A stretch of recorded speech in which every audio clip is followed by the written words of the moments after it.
Bueno, una vez que hemos visto la estructura de los anticuerpos, vamos a ver ahora los tipos de IgE o anticuerpo que existen. Empezamos primero con el IgG. Las IgG, lo más normal es encontrarlas en sangre circulando. Poseen funciones neutralizantes, opsonizantes y también pueden activar el sistema de complemento. Y estos Ig se caracterizan porque, si bien aparecen en forma tardía en una infección, tienen la particularidad de que tienen la capacidad de atravesar la placenta. Esto quiere decir que la madre le puede conferir a su hijo inmunidad pasando a través de la placenta a las IgG. Si hablamos de su estructura, las IgG son monómeros, es decir, que tienen esta estructura que ven acá. Después tenemos las IgA, que predominan en mucosas y secreciones como las lágrimas, la saliva, el moco que reviste el tracto digestivo, el sistema respiratorio y también la leche materna. Por eso es que las IgA atraviesan la leche materna, cumplen funciones de neutralización y también impiden la adherencia de las bacterias a estas mucosas.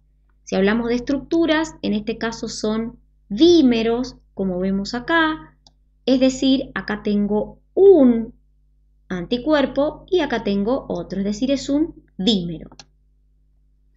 Después tenemos las IgM, que las encuentro en la superficie de los linfocitos B, y estos IgM tienen una estructura de pentámero. Fíjense, acá tengo 1, 2, 3, 4 y 5. Estas IgM son las primeras que aparecen en una infección, y no solamente que son las primeras que aparecen, sino que son las primeras que nosotros podemos sintetizar cuando nacemos. Estas IgM neutralizan también, pueden activar el complemento, pero como les dije, no pueden atravesar la placenta, sino que son las primeras que sintetiza el bebé cuando nace. La característica que tienen estas IgM es que son las primeras que aparecen en un proceso infeccioso, pero tienen una vida de duración muy breve, duran muy poquito tiempo. En cuanto las IgG empiezan a aumentar, las IgM empiezan a disminuir. Después tenemos las IgD, también son monómeros y también las encuentro en la superficie de los linfocitos B como receptores de antígeno.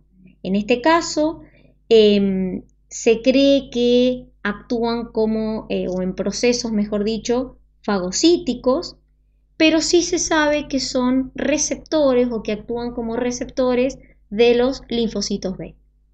Y por último, las IgE las encuentro unidos a la superficie de basófilos y mastocitos en la piel y también en tejidos que revisten el tracto respiratorio y el tracto gastrointestinal.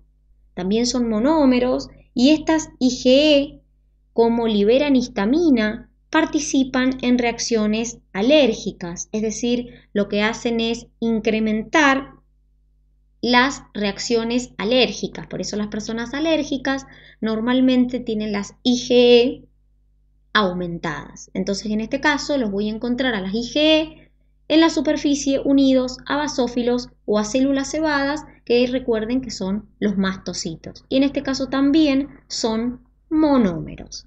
Ahora, como les dije yo, las IgG y las IgM mantienen una relación que es la que vemos acá. ¿Qué significa esto? Yo les dije que las IgM son las primeras que aparecen en un proceso infeccioso, pero que cuando las IgG se producen, inmediatamente las IgM comienzan a disminuir. Bueno, entonces es lo que vemos representado en esta gráfica de acá. Fíjense, las primeras que aparecen en el proceso infeccioso son las IgM, pero en cuanto aparecen las IgG y empiezan a aumentar, las IgM nuevamente disminuyen. Ahora, si nosotros nos fijamos en un segundo encuentro con ese antígeno, una reinfección, miren cómo se produce un gran aumento de IgG, y esto está relacionado, chicos, con algo que vimos, que es que siempre las respuestas secundarias son más rápidas y son más efectivas porque se producen mayor cantidad de linfocitos B activos y obviamente mayor cantidad de anticuerpos. Entonces yo claramente veo que acá la IgG ante una reinfección ha tenido un pico, ha habido un gran aumento de secreción y esto está relacionado, como les dije, con que obviamente la respuesta secundaria va a ser mucho más rápida y también mucho más efectiva. Entonces esta curva nos relaciona las IgM con las IgG. Para resumir, las IgM, las primeras que aparecen en el proceso infeccioso, duran poco tiempo, las IgG aparecen un poquito más tarde, pero en cuanto aumentan, las IgM reducen su concentración, es decir, las IgM tienen una vida de duración muy breve. Bueno chicos, hasta acá el video de hoy.